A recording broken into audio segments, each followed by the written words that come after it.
off with Olympiad. That I remember when he was kind of coming out party in the New Orleans, and then those two big stakes wins at Churchill's, and he just looked like he could be any kind of horse. Talk about how he's doing. Well, he is. He's very good. I mean, I think he's a very talented horse, very honest, beautiful horse, gorgeous horse, good looking, well balanced, and he's done everything right ever since he was a 2-year-old. I mean, we loved him early on as a 2-year-old, broke his maiden as a 2-year-old, and we had some issues with him early 3-year-old, but we got him back into the races later in his 3-year-old year, and that's carried on right through this year. And we're now nearing the end of the year, and he's made it to the Breeders' Cup, and I think he's in with the best horses in the world as far as I'm concerned. You know what I mean? And we're gonna see how we stack up. But he's a good horse. He's a good, honest horse. Interesting race this year. I mean, I think it's loaded with talent. I think there's a number of horses that are going to be competitive in there.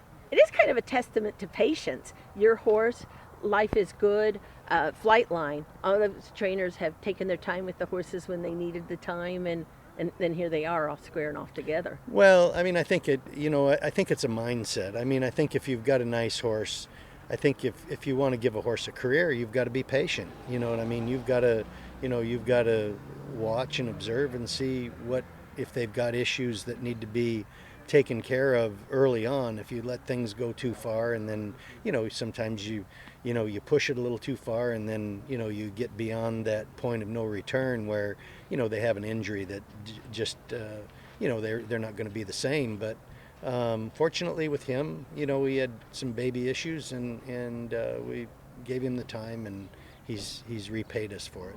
And it shows there's life outside the Triple Crown, past the Triple Crown. There really is. I mean, I think it's look, everybody wants a Derby winner, and if I hope I've got one in the barn right now that we can start prepping in the spring for the Derby and something to look forward to. But I mean, the reality is that there's only 20 horses that go into that gate out of 20,000 foal crop, and so not everybody can do it. There's a lot of horses that can't make it, and for one reason or another, some aren't good enough and some aren't ready for it. And but if you get one that's good enough and one that's ready, let's go. What do you make of Flightline and Life is Good? They're going to be the two big favorites. Very talented. I mean, Flightline's got just tremendous speed, particularly away from the gate. I mean, he's the kind of horse that puts 2 or 3 lengths on him right away, and you know what I mean. If a horse has trouble picking up the chase, I mean, he can get a breather on the front end and go on. Now, with Flightline, I don't think he's a horse that's quite as good away from the gate as Life is Good. I think he's maybe has a little bit of a stutter step leaving the gate, but after 3 or 4 strides, then he gets himself together. But so I mean, just looking at I'm a fan, and I love watching these kind of races.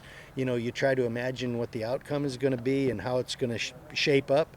And I see Life is Good jumping out in front, and Flightline getting his legs together after about a 1/16 of a mile, and probably laying right on him, right on his hip if he can, and so it should be very interesting. I'm anxious to see what's going to happen. Our horse hopefully will be up in the running, and hopefully we finish up good.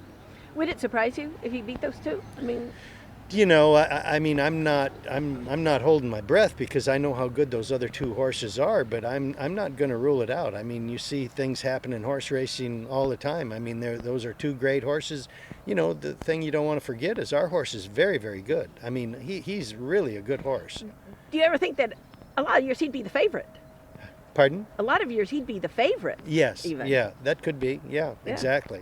And then you must also think, though, remember Drosselmeyer. Mm-hmm. That sometimes you got a horse that's a real 1.25 mile horse, and you have them right on the right day.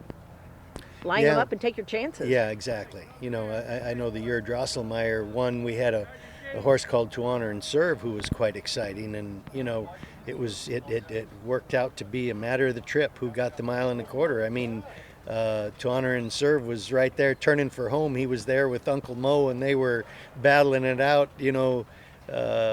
Havre de Grace, I think, was in the race, and they were all battling it out to the 8th pole, and here Drosselmeyer tipped out at the head of the lane and down the middle of the racetrack. Here he came, and the 10 furlongs is a game changer for a lot of horses.